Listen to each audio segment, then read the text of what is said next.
Hello, my name is Frank Christensen and I'm the coordinator of officials for IFAF in Europe. This is the first of 2 training tapes dealing with intentional grounding. Today we're looking at the variety that happens in the pocket. So the quarterback is in the pocket, what can he do and what can't he do? But before we get to the game film, let's remember to have a look at what the rulebook and the MOFO have to say on this topic. In the rulebook, we go to Rule 732H, which says a forward pass is illegal if the forward passer, to conserve yardage, throws the ball forward into an area where there is no eligible Team A receiver. And kind of a funny, interesting note is that 737C says when an illegal forward pass is incomplete, the ball belongs to the passing team at the spot of the pass. So this is unusual because let's say we have 1st and 10 on the A30 and we have an illegal forward pass, could be intentional grounding on the A25. So the next play wouldn't be 2nd and 10 from the 30, it would actually be 2nd and 15 from the spot of the pass, the A25.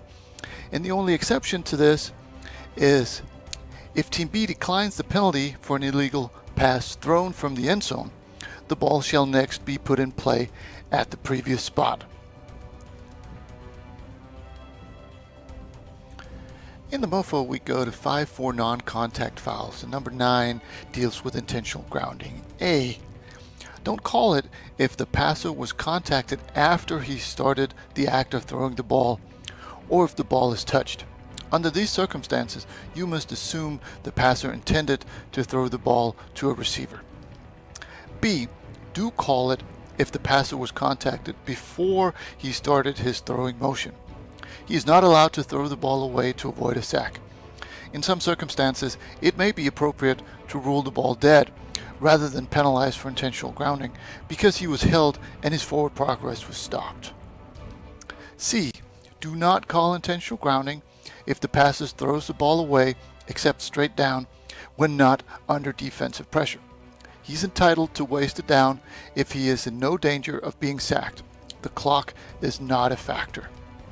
D, there's no need to call it if the pass is intercepted, or this would be the only foul called. E, getting the ball to within 1 yard of the neutral zone is to be regarded as close enough. Don't be technical on this. And finally, F. If a pass is touched by an ineligible receiver, it will normally just be a foul for illegal touching. However, if the passer does this in an obviously deliberate manner to avoid loss of yardage, then a foul for intentional grounding is justified. By rule, you cannot have illegal touching on an illegal pass. So that was the book. Now let's have a look at some real live examples in the game film.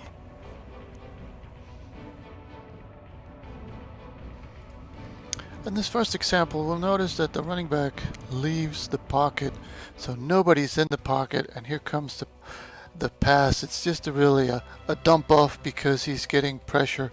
So it's fairly easy to see that all the receivers are gone and the running back is gone. So he may be throwing it to 72, who knows, but in any case there are no eligible receivers in the area. So good job by the referee to quickly recognize this. So basically the communication here is that either the umpire or the wings should come in and say there was no receiver in the area, and then it's up to the referee to decide if he wants to call this or not. It's always the referee's call. Here he's fairly certain, so it's a good thing to have to get a good flag out early. One thing I would recommend though is to throw your flag overhand, since it is a spot foul. So we should avoid getting the flag up in the air, because how accurate are we going to be with these up in the air flags? And here the ball is thrown from the 40, and let's see where the flag ends up.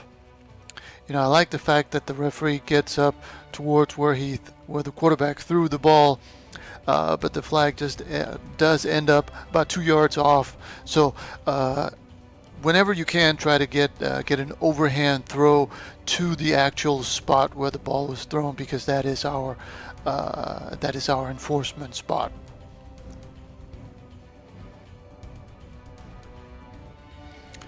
So in this example, the quarterback moves around a little bit more, and the question is not if there's anybody in the area, because he clearly throws this ball away. The real question is, did he make it outside of the tackle box? And it's difficult to see from this angle, but let's go to the end zone view and get a better angle.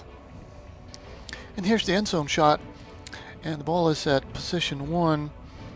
So we're looking to see if he gets out of the pocket, and he really doesn't. He may get out to where the tackle started, but he never gets out of the tackle, and as he throws the ball, he's back at the original position. So he is still in the pocket and has to comply with all the rules for a quarterback in the pocket, and in this case he does not.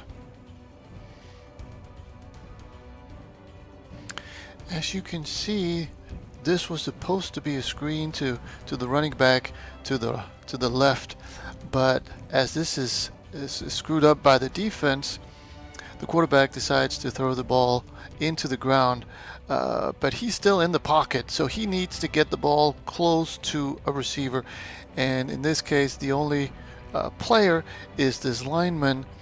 So this is another example of intentional grounding. Now again, it's the referee's call all the way.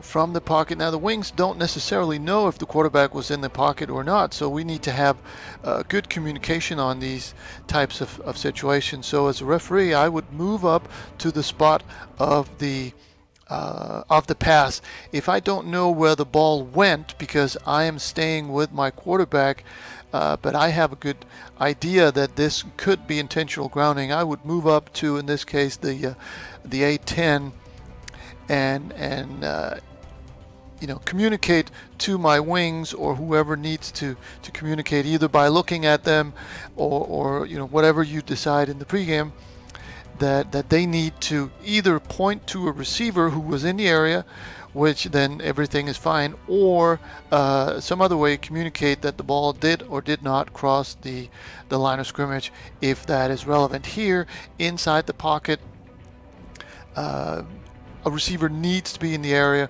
That is not the case here, so this is intentional grounding. And before we go to some legal plays, here's a final good example of communication needed. So the quarterback is in the pocket, he's in the pocket, and right there he throws the ball away. Now the referee and or center judge needs to stay with him, because we never know what the defender is going to do, if he's going to pull him down or whatever he wants to do here. So for the referee, we'll never really know where that ball goes. So here's a good example of a situation where this wing over here needs to come in and communicate that there was nobody in the area, and really for this wing also that the ball didn't cross the line of scrimmage. Now in this case it doesn't matter, because the quarterback was still in the pocket when he threw the ball right there, but the wing does not necessarily know that, and that's part of the challenge of this foul is we have to piece together from different officials have different pieces of the puzzle, and we have to figure this all out. But again, he's in the pocket, the ball has to go to an eligible receiver. In this case it does not. 65 and 57 are not eligibles, so this is a foul for intentional grounding. Now we're going to look at some situations where there is not intentional grounding, and we'll look at why also. So here the running back is close enough. The running back is right there, and the quarterback is trying to get the ball to him. Now I will say that when the quarterback is hit like this, he's contacted and then he decides to throw the ball, unless we can rule progress, this action is on the quarterback. Now it's his responsibility to get the ball to an eligible receiver. Simply because the contact happens first and then he decides to throw it. Now we cannot help him by saying, well, he was trying to get the ball to an eligible receiver. Here he needs to get it close enough to somebody, and he does. On the next play we'll see a different situation, but here this is a legal play, and in this situation I would expect the referee to keep his focus 100% on the quarterback, and then the other officials to come in and point to the running back and say he was in the area, there is no grounding. So well done on this play.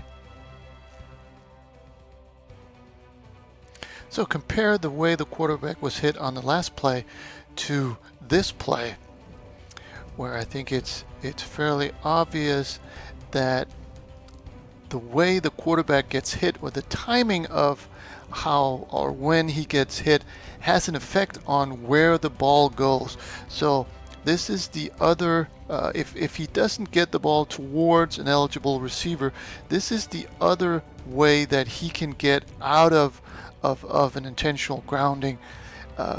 If he's hit like this and the hit makes him turn or makes him potentially get the ball somewhere else than where he wanted to go with it, we're going to be nice to the quarterback and say, well, he was trying to get the ball to a receiver, and the fact that he got hit was the reason the ball went somewhere else.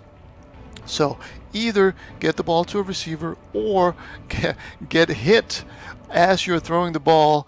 Those are the two options to get out of an intentional grounding call. And I think in this situation, it's obvious that he got hit, and that's why the ball went where it went.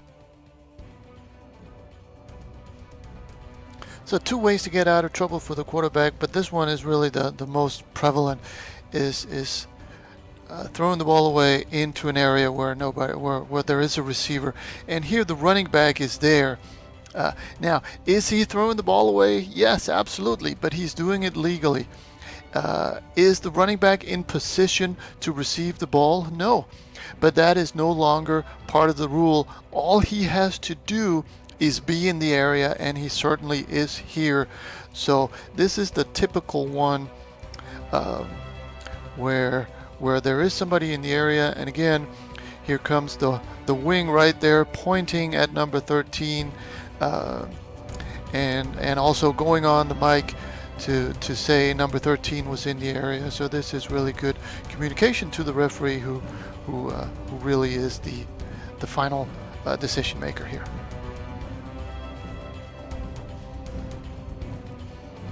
Another foiled screen pass, but here the quarterback is actually smart enough to ground the ball close to the running back. We saw a situation before where he threw the ball away, but away from the running back. Here he throws it close enough to the running back that this is a legal grounding. And again, you can say he is definitely throwing the ball away. There's no way that this ball is going to get caught, but as long as he does it close enough to the running back, which he does here, this is a legal grounding.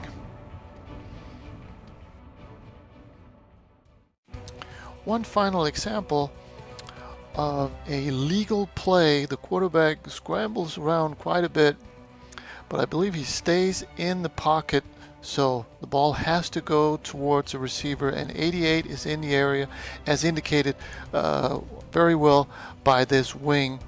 So good job by the crew to recognize this is legal, and good communication after the play. And that was the training tape. I hope you found something you can use on the field.